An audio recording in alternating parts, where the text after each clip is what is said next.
Number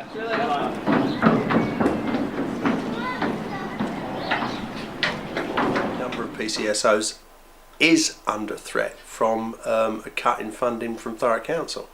My objection is that since the inception of PCSOs 5 or 6 years ago, they have proven to be a vital part of policing in Thurrock.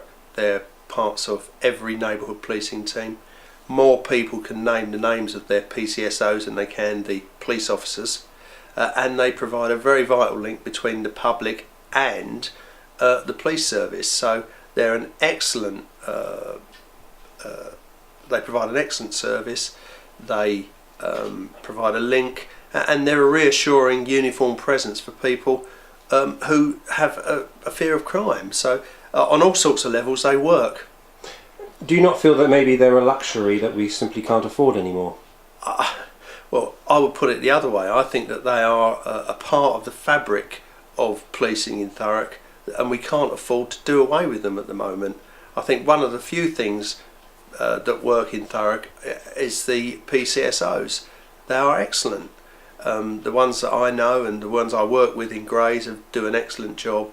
They're embedded in the community now, and the community, they've won over a sceptical public. People were sceptical at first, calling them all sorts of names, but seeing them in action and seeing what they do, dealing with youth nuisance in a way that's quite unique, in a way that perhaps a police officer couldn't deal with it, reducing antisocial behaviour in the areas that they serve and they work in, they're worth their weight in gold. So if you're a PCSO right now in Thurrock and you're working with the community, maybe you've got an idea, a policy where you might work with a school in 2000, later this year in 2010, trips away. Really, they must be thinking, why don't I put this on hold, because I may not be here for that. I mean, if you're a PCSO working in Thurrock, I'd like to say thank you for all the good work that you've done in the community.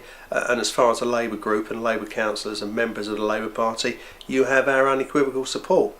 As for the future, it's not in our hands. The council are looking to cut funding across the board, and where they've cut funding for PCSOs in other councils, it has resulted in an increase in antisocial behaviour and the kinds of low-level incidents that cause people the most annoyance, and that's where the PCSOs win out.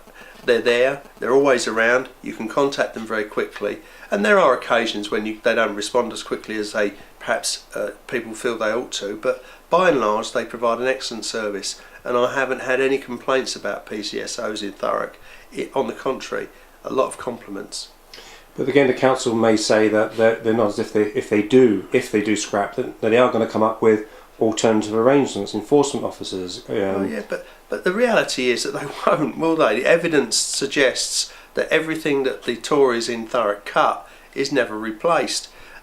You know, people don't want to see a parking street warden on the streets. They want to see a uniformed presence with the backing of the police service, not a parking attendant, and that's the alternative, I think.